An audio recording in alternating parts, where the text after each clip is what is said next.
Hi, folks. I hope you're doing well. Thanks for tuning in. Today, I want to carry on the conversation around capital, income engine three, and specifically about where to deploy the capital. So that's where we are on the journey now. Once you begin building capital, so you've succeeded in creating an income, you've succeeded in leveraging that income, so growing it exponentially.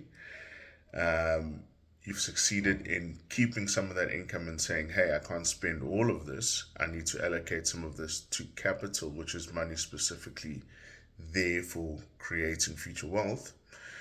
The question is no longer how do I earn more, it's where should this capital go? So I've got all this money, what should I be doing with it? And typically I find that people approach this problem from the wrong direction, from the wrong angle. Most people answer this question in the wrong way. And what I mean by that is they are always looking for the best investment, the highest return, the next big opportunity that'll make me a billionaire overnight, if such a thing exists. But what I typically find is that over the time that I've been doing this, something has become very clear to me, and that is returns matter less than structure. Because even a good investment placed in the wrong structure fails to build wealth. So, what am I talking about here? You shouldn't be framing the question around what is the best investment or how do I select the best investment. There's no such thing as the best investment, there's the best investment for the outcome that you are trying to deliver. So, what is the best? There's no such thing as the best investment. There's the best investment for my strategy. What outcome I'm trying to deliver, what I'm trying to actually create. There's no such thing as the highest return. We're not chasing returns. We're chasing sustainability. Or rather, let me reframe that. We're not chasing returns. Rather, we're trying to create sustainability. It's not about being good for 1 year. It's about being good for multiple decades. Okay. So when we create a structure, it's not about being the one who earned the highest return this year, but rather it's about creating a strategy that'll deliver a sustainable return year after year, decade after decade, because that's what compounding is. It's return on returns. So the secret to compounding and creating wealth is ensuring that there is a return and another return and another return. And so that's what compounding is all about. And it's all about structure. Returns matter less than structure because even a good investment placed in the wrong structure fails to build wealth. Before you start thinking about specific investments or selecting specific investments, what you need to first think about is what is my framework for that selection? So it's not about this investment, that investment. It's actually what method am I using? What framework am I using to select the correct investment for my strategy to deliver the outcomes that I want? And in creating this framework, essentially what you're trying to do is create an asset allocation strategy, a capital allocation strategy that is split across three buckets: your growth bucket, your protection bucket, your optionality bucket. And I'll explain what that is now. And how you divide across these three buckets determines whether you can actually act when it matters. It determines how successful you will be in creating sustainable wealth over time. Okay, so let me just quickly explain those three buckets. So the first one is your ownership bucket, your growth strategy. This is where capital compounds.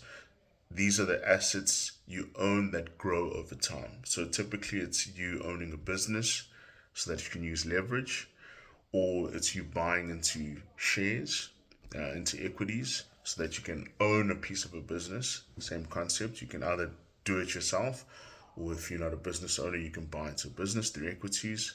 For some people, it's being a landlord and having rental property. Um, it's 2026, right? We all on the internet, we all content creators. For a lot of people now, it's about royalty generating assets. So owning content, owning intellectual property that you can license, and then it generates an income for you. This is where wealth is built. It's in that growth bucket. Okay. Your second bucket is stability. This is the bucket that protects you, that gives you protection. It provides resilience, downside protection, and financial breathing room. Okay. Because we are going to make mistakes. Those mistakes are going to hurt. We are not perfect. And this is where your stability bucket comes in. It makes sure that you live to fight another day. And typically, what we're talking about here is can be anything from as simple as a savings account, all the way to short-term government bonds or fixed-term deposits accounts. Okay, this is not where you build wealth. This is where you ensure that you survive long enough to build it. Okay, so your stability bucket is not where you build wealth. It is where you ensure you survive long enough to be able to build wealth. And your optionality bucket sort of sits in the middle of your growth, your growth bucket and your stability bucket. This is your optionality. This is what gives you flexibility. This is what allows you to act when opportunities arise. Okay.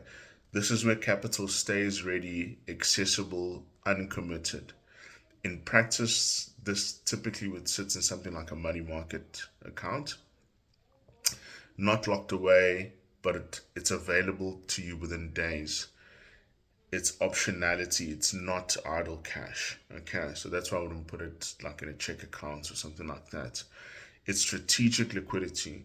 And what I mean by that is it gives you the ability to act. This is the money that's constantly sitting there and poking you and saying, what's next? What's next?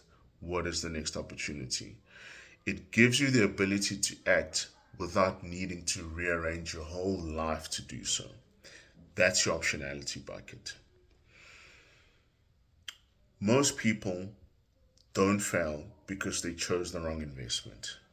They fail because they never built a clear structure. They don't understand those buckets. They don't understand how to allocate to those buckets. So I'll repeat that. Most people don't fail because they chose the wrong investment. They fail because they never built a clear structure for identifying and allocating to asymmetric opportunities. What are asymmetric opportunities? It's it's what people really miss. Not all opportunities are equal. Okay. So what I mean by that is when I'm managing a client's investment, typically over 5 years, you will find over that 5 year period, there was 4 or 5 months in that whole 5 year period where opportunities presented themselves for me to act and actively create wealth for the client. The rest of the time, it's about outperforming inflation, making sure you're not lagging too much against your peers so they think you don't know what you're doing. But when we're talking about creating wealth, it's essentially staying in the game long enough, waiting for asymmetric opportunities. Okay. What are asymmetric opportunities? It's understanding that not all opportunities are equal. Some require a lot for very little return. Others risk very little but can change your financial trajectory entirely. Okay. An asymmetric opportunity is one where the downside is limited, but the upside is meaningfully larger. Okay. Maybe to put that in more plain English, an asymmetric opportunity, what it actually allows you to do is it allows you to be wrong multiple times without being wiped out. Okay.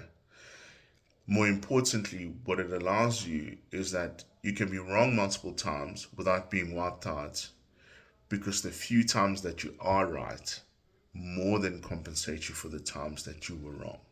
That's what an asymmetric opportunity is. This is what most people misunderstand about wealth. It's not built by being consistently right. Nobody who has ever created wealth can ever claim that they were perfect in that process. Most people misunderstand wealth creation. It is not built by being consistently right. It is built by avoiding catastrophic losses. First, do no harm, protect your capital. But more importantly, it is built by capturing disproportionate gains. And this is why structure matters. Without the right structure, you cannot play the game. Because if all your capital is consumed, your money comes in, your income, you spend it. If all your money is consumed, you cannot invest. If all your money is locked away, you cannot move when the opportunities present themselves. If all your capital is exposed, you cannot survive mistakes. One mistake, and you're completely wiped out. You're out of the game. So you either miss opportunities or you're taking risks that can wipe you out. And if you're missing opportunities or being wiped out, you're never going to create wealth, obviously. And that is why I'm saying structure matters. And that is the role of allocation. This is why allocation matters. Ownership gives you exposure to upside, stability protects you from the downside, optionality allows you to act repeatedly over time. And if you put all these buckets together, they allow you to take multiple intelligent shots.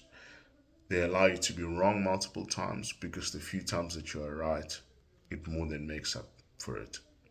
The core principle here is that an allocation strategy is not about being perfect. It's about staying in the game long enough to benefit from the few decisions that truly matter. The reality of building wealth is that you don't need to be right every time. You need to survive your mistakes, you need to stay positioned, and recognize when something truly matters. Because a small number of decisions often drive the majority of outcomes. Beginners chase returns, wealth builders position themselves for asymmetry. Because over time, it's not the average decisions that build wealth, it's the few decisions where the upside far outweighs the downside. And that's why, again, structure is so important. It's not about finding the perfect investment, it's about building a structure that allows you to be wrong, survive, and still be able to win. In my next episode, where I'll be finalizing the conversation around income engine 3 capital, I'm going to talk a bit about risk because that's another word or thing that people really misunderstand. What is risk? And it's important to truly understand what is risk and why most people misunderstand it completely. Because understanding risk is what connects everything. It connects asymmetry, downside protection, and the difference between volatility and real risk, which is capital loss. Another long one today. Thank you for listening, and I'll see you tomorrow.